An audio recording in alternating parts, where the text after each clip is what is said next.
Hi ಎಲ್ರಿಗೂ ನಮಸ್ಕಾರ, welcome back to my channel. ನಾನಿವತ್ತು ನಿಮಗೆ ಸಿಂಪಲ್ ಆ್ಯಂಡ್ ಹೆಲ್ದಿ ರೆಸಿಪಿನ ಹೇಳ್ಕೊಡ್ತಾ ಇದ್ದೀನಿ. ಅದೇನೆಂದರೆ ಮೆಂತೆ ಪರೋಟ. ಇದು ಗುಜರಾತಿ ಫುಡ್ ಅಂತಲೂ ಹೇಳ್ಬೋದು. ಗುಜರಾತೀಸ್ ಇದಕ್ಕೆ ತೇಪ್ಲಾ ಅಂತಲೂ ಹೇಳ್ತಾರೆ. ಇದು ತುಂಬಾ ಹೆಲ್ದಿಯಾಗಿರುತ್ತೆ. ಇದು ಹೇಗೆ ಮಾಡೋದು ಅಂತ ನೋಡ್ಕೊಂಬರೋಣ. 1 ಬೌಲ್ ಆಗುವಷ್ಟು ಗೋಧಿ ಹಿಟ್ಟು, 2 ಸ್ಪೂನ್ ಆಗುವಷ್ಟು ಕಡಲೆ ಹಿಟ್ಟು, ಒಂದು ಸ್ವಲ್ಪ ಓಂ ಕಾಳು, 1 ಟೀ ಸ್ಪೂನ್ ಆಗುವಷ್ಟು ಎಳ್ಳನ್ನು ಹಾಕ್ಕೊಂಡಿದ್ದೀನಿ. ಹಾಗೆ ಒಂದು 2 ಕಟ್ ಆಗುವಷ್ಟು ಮೆಂತ್ಯ ಸೊಪ್ಪನ್ನು ಸಣ್ಣದಾಗಿ ಹೆಚ್ಚಿ ಹಾಕ್ಕೊಂಡಿದ್ದೀನಿ. ಹಾಗೆ ಅದ್ರ ಜೊತೆಗೆ ಜಜ್ಜಿರೋ ಮೆಣಸಿನ್ಕಾಯಿ, ಖಾರಕ್ಕೆ ಎಷ್ಟು ಬೇಕೋ ಅಷ್ಟು ನೋಡ್ಕೊಂಡು ಹಾಕ್ಕೊಳ್ಳಿ. ಹಾಗೆ ಕಸೂರಿ ಮೇಥಿ 1 ಸ್ಪೂನ್ ಆಗುವಷ್ಟು ಹಾಕ್ಕೊಂಡಿದ್ದೀನಿ. ಮೆಂತ್ಯ ಸೊಪ್ಪು ಜೊತೆ ಕಸೂರಿ ಮೇಥಿ ಹಾಕೋದ್ರಿಂದ ಒಳ್ಳೆ ಫ್ಲೇವರ್ ಇರುತ್ತೆ. ಇದನ್ನೆಲ್ಲ ಒಂದು ಸ್ವಲ್ಪ ಮಿಕ್ಸ್ ಮಾಡ್ಕೋಬೇಕಾಗತ್ತೆ. ಇವಾಗ ಇದಕ್ಕೆ ಸ್ಪೈಸಸನ್ನು ಆ್ಯಡ್ ಮಾಡ್ಕೋಬೇಕಾಗತ್ತೆ. ಇಲ್ಲಿ ನಾನು ಶುಂಠಿ ಬೆಳ್ಳುಳ್ಳಿ ಪೇಸ್ಟನ್ನು ಹಾಕ್ಕೊತಾ ಇದ್ದೀನಿ. ಚಿಕ್ಕ ಸ್ಪೂನಲ್ಲಿ ಒಂದು 3 ಸ್ಪೂನ್ ಹಾಕ್ಕೊಂಡ್ರೆ ಸಾಕಾಗತ್ತೆ. ಹಾಗೆ ಅದ್ರ ಜೊತೆಗೆ ಒಂದು 1/4 ಟೀ ಸ್ಪೂನ್ ಆಗೋಷ್ಟು ಅರಿಶಿನ ಪುಡಿನ, ಹಾಗೆ ಅದ್ರ ಜೊತೆಗೆ ನಾವು ಇಲ್ಲಿ ಖಾರದ ಪುಡಿನೂ ಹಾಕ್ಕೊತಾ ಇದ್ದೀವಿ. ಒಳ್ಳೆ ಕಲರ್ ಬರುತ್ತೆ ಖಾರದ ಪುಡಿ ಹಾಕೋದ್ರಿಂದ. ಹಾಗೆ ಖಾರನೂ ಎಷ್ಟು ಬೇಕೋ ಅಷ್ಟು ನೋಡ್ಕೊಂಡು ಹಾಕ್ಕೋಬೇಕಾಗತ್ತೆ. ನಾನಿಲ್ಲಿ ಒಂದು 2 ಸ್ಪೂನು ಖಾರದ ಪುಡಿ ಹಾಕ್ಕೊಂಡಿದ್ದೀನಿ. ಆಗಲೇ ನಾವು ಹಸಿಮೆಣ್ಸಿನ್ಕಾಯಿ ಜಜ್ಜಿರೋದು ಹಾಕ್ಕೊಂಡಿದ್ದೀವಿ. ಖಾರದ ಪುಡಿ ನಿಮಗೆ ಖಾರ ಎಷ್ಟು ಬೇಕೋ ಅಷ್ಟು ನೋಡ್ಕೊಂಡು ಹಾಕ್ಕೋಬೇಕಾಗತ್ತೆ. ಹಾಗೆ ಧನಿಯಾ ಪುಡಿನೂ ಅಷ್ಟೇ ಒಂದು 2 ಸ್ಪೂನ್ ಹಾಕ್ಕೊಂಡಿದ್ದೀನಿ. ಹಾಗೆ ಅದ್ರ ಜೊತೆಗೆ 1 ಟೀ ಸ್ಪೂನ್ ಆಗೋಷ್ಟು ಗರಂ ಮಸಾಲ ಪೌಡ್ರು, ಹಾಗೆ ರುಚಿಗೆ ತಕ್ಕಷ್ಟು ಉಪ್ಪನ್ನು ಸೇರಿಸ್ಕೋಬೇಕಾಗತ್ತೆ. ಅದ್ರ ಜೊತೆಗೇ ಒಂದು ಅರ್ಧ ಕಪ್ ಆಗುವಷ್ಟು ಮೊಸರನ್ನ, ಗಟ್ಟಿ ಮೊಸರನ್ನ ನಾನು ಸೇರಿಸ್ತಾ ಇದ್ದೀನಿ.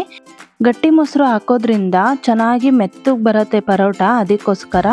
ಹಾಗೆ ಇದನ್ನೆಲ್ಲ ಈಗ ಸ್ಪೈಸಸ್ ಎಲ್ಲ ಈ ಹಿಟ್ಟಿಗೆ ಮಿಕ್ಸ್ ಆಗೋ ಥರ ಚೆನ್ನಾಗಿ ಒಂದು ಕಡೆಯಿಂದನೂ ಮಿಕ್ಸ್ ಮಾಡ್ಕೊತಾ ಬರಬೇಕು. ಎಲ್ಲ ಆ ಹಿಟ್ಟಿಗೆ ಎಲ್ಲ ಸ್ಪೈಸಸ್ಸೂ ಸೇರಬೇಕು. ಅದೇ ಥರ ಮಿಕ್ಸ್ ಮಾಡ್ಕೊಂಡು ಎಣ್ಣೆ ಹಾಕ್ಕೊತಾ ಇದ್ದೀನಿ. 1 ಸ್ಪೂನ್ ಆಗೋಷ್ಟು ಎಣ್ಣೆ ಹಾಕ್ಕೊತಾ ಇದ್ದೀನಿ. ಎಣ್ಣೆ ಹಾಕ್ಕೊಂಡು ಮತ್ತೆ ಮಿಕ್ಸ್ ಮಾಡ್ಕೊಂಡು, ನೀವು ಚಪಾತಿ ಹಿಟ್ಟಿನ ಅದಕ್ಕೆ ಹೇಗೆ ಕಲಿಸ್ತಿರೋ ನೀರು ಹಾಕ್ಕೊಂಡು ಮೆತ್ತಗೆ, ಅದೇ ಥರನೇ ಚಪಾತಿನ ಹಿಟ್ಟಿನ ಅದಕ್ಕೆ ಕಲಿಸ್ಕೋಬೇಕಾಗತ್ತೆ. ಸ್ವಲ್ಪ ಸಾಫ್ಟಾಗಿ ಕಲಿಸ್ಕೊಳ್ಳಿ, ಅವಾಗ ಸಾಫ್ಟಾಗಿ ಬರುತ್ತೆ ಆ ಪರೋಟ. ತುಂಬ ಚೆನ್ನಾಗಿರುತ್ತೆ. ಮಕ್ಕಳಿಗಂತೂ ತುಂಬ ಒಳ್ಳೆ ಹೆಲ್ದಿ ರೆಸಿಪಿ ಅಂತಲೇ ಹೇಳ್ಬೋದು. ಮಕ್ಕಳು ಲಂಚ್ ಬಾಕ್ಸಿಗೂ ಆಗುತ್ತೆ, ಸ್ನ್ಯಾಕ್ಸಿಗೂ ಆಗುತ್ತೆ ಈ ರೆಸಿಪಿ.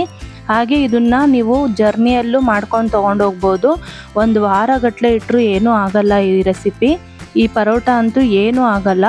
1 ವಾರ ತನಕ ಇಟ್ಟು ತಿನ್ಬೋದು. ಜರ್ನಿಗೂ ತೊಗೊಂಡೋಗ್ಬೋದು, ಮಕ್ಕಳಿಗೂ ಮಾಡಿಕೊಡ್ಬೋದು. ಇದು ಒಂದು 15 ನಿಮಿಷ ನೆನೆಸಿದ್ರೆ ಸಾಕು ಹಿಟ್ಟು.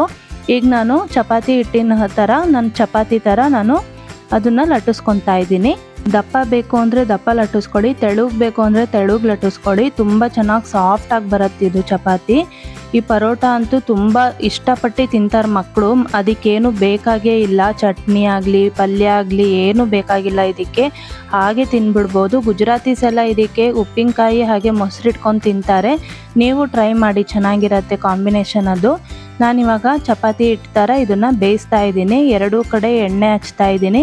ನಿಮಗೆ ತುಪ್ಪ ಬೇಕು ಅಂದರೆ, ಮಕ್ಕಳಿಗೆ ಕೊಡೋದಿದ್ರೆ ನೀವು ತುಪ್ಪ ಹಾಕಿ ಬೇಯಿಸ್ಕೊಳ್ಳಿ, ತುಂಬ ಚೆನ್ನಾಗಿ ಬರುತ್ತೆ. 2 ಕಡೆ ಚಪಾತಿ ಹೇಗೆ ನೀವು ಬೇಯಿಸ್ತೀರೋ ಅದೇ ಥರನೇ ಬೇಯಿಸ್ಕೋಬೇಕಾಗತ್ತೆ. ಮೇಲೆ ಯಾರಾದರೂ ಡಯಾಬಿಟಿಕ್ ಇದ್ದರೆ ಅವರಿಗೂ ತುಂಬ ಒಳ್ಳೆಯದು ಈ ರೆಸಿಪಿ. ಮೆಂತ್ಯ ಸೊಪ್ಪು, ಗೋಧಿ ಹಿಟ್ಟು ಎಲ್ಲ ಹಾಕಿ ಮಾಡಿರ್ತೀವಲ್ವ, ಅದಕ್ಕೋಸ್ಕರ ತುಂಬ ಒಳ್ಳೆಯದು ಇದು ಆರೋಗ್ಯಕ್ಕೆ ಅಂತಲೇ ಹೇಳ್ಬೋದು. ನೀವು ಒಂದ್ಸಲಿ ಟ್ರೈ ಮಾಡಿ, ತುಂಬ ಚೆನ್ನಾಗಿ ಬರುತ್ತೆ ಈ ರೆಸಿಪಿ.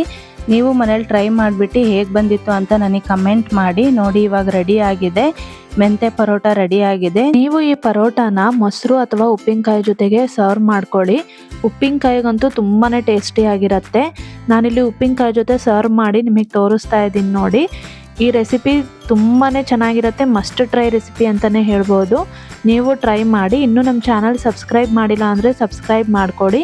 ಇನ್ನೂ ಈಸಿ ಆ್ಯಂಡ್ ಟೇಸ್ಟಿ ರೆಸಿಪಿಗೋಸ್ಕರ ನಮ್ಮ ಪೇಜ್ ಫಾಲೋ ಮಾಡಿ. ಮತ್ತೆ ಮುಂದಿನ ವೀಡಿಯೋಗಳೊಂದಿಗೆ ಸಿಗ್ತೀನಿ. ಅಲ್ಲಿವರೆಗೂ ಎಲ್ರಿಗೂ ಧನ್ಯವಾದಗಳು.